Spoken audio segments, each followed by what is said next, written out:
The phone never rang in Moscow unless someone was already bleeding. My handler slid it across the table, an encrypted line, voice scrambled. A woman answered, calm, professional, a school nurse. Her words dripped into me like acid. Your son has a concussion and a broken rib. I didn't breathe. Then I heard it, his voice, small, choking. My stepdad did this. He said, my real dad was a coward. Silence. The sound of my own pulse in my ears. My handler's face shifted. No sympathy, no hesitation.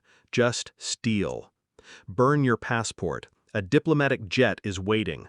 Go erase this problem. He left the line open, but I didn't respond. I only listened to the static. The weight of years collapsing in one moment. I had walked into safe houses in Prague, dead drops in Berlin, black rooms in Warsaw, always steady. But that voice cracked me. Coward. The word tasted like rust in my mouth. I replayed the last conversation with my wife. Her voice had been distant, sharp in places she used to be soft. The way she said, he's been good with your son. Not our son, your son. A blade slipped beneath the words, and I had been too far away to feel the cut. Now it bled. I thought of the stepfather, a man she once called just a friend, a colleague, someone harmless. I'd trusted that smile, the same smile now hiding bruises on my son's ribs. Every mission I had run was built on precision, surveillance, patience, patterns. And now I realized I had missed the most important mission of all. Not Moscow, not Tehran, not Havana, my own home. I felt the walls of the safe house closing around me. Cold brick, steel shutters, cameras humming. I had always known betrayal, from double agents, from informants who sold secrets for cash. But betrayal in your own house, it moves quieter. And when it shows itself, it is already too late. I came home without a word, no announcement, no warning. My passport burned in a sink in Sheremetyevo's back corridor. The jet touched down in Virginia before dawn. I walked into my son's room first. The boy was asleep, face swollen, taped ribs rising and falling. He twitched when I touched his hair. I withdrew my hand. I couldn't let him wake to fear, not mine, not anyone's. Downstairs, the house looked staged. Her perfume lingered too long. Wine glasses by the sink, only one lipstick mark. The small details that whispered louder than confession. I didn't confront her. I observed. Phone records, bank statements, a quiet request to a friend in signals intelligence. Patterns formed. Late-night texts, calls routed through disposable numbers, and photographs. Always the photographs. She never smiled for me like that anymore. I played the role of the returning husband. Polite, detached. I let her think I was tired, distracted. But inside, I measured every lie, each silence, each glance toward the door when he wasn't there, each time she pressed her phone face down on the table. She thought she was clever, but I was trained to notice what people wanted to hide. And what she hid was not love, it was contempt. The envelope came on a Monday morning. DNA results.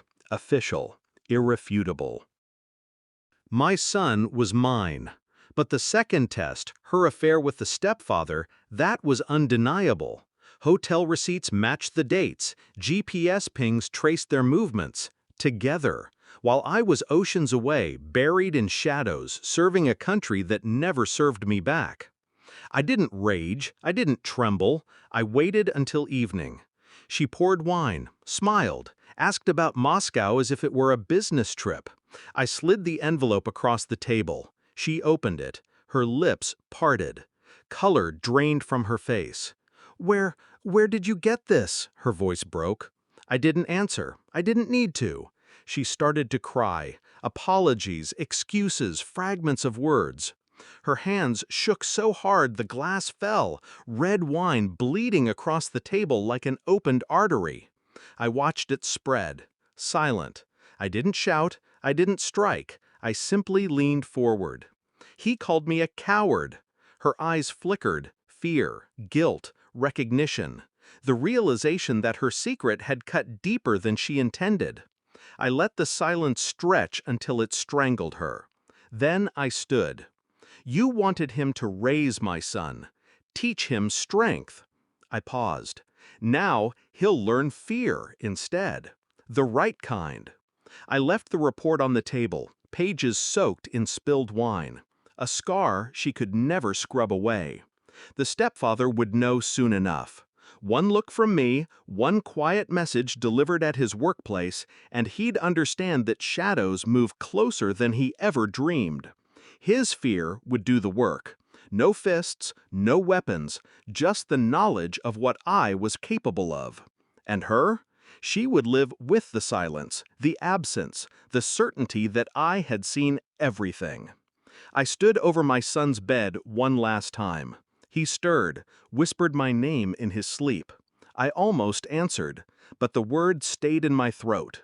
Some truths crush innocence, and some men must remain ghosts in their children's eyes. I packed nothing, left the house like I had left so many safe houses before, quiet, invisible, final. The night air was sharp, cutting clean through me. For the first time in years, I felt weightless. Betrayal had tried to break me. Instead, it had burned away everything unnecessary. Now only clarity remained. I was no coward. I was the lesson.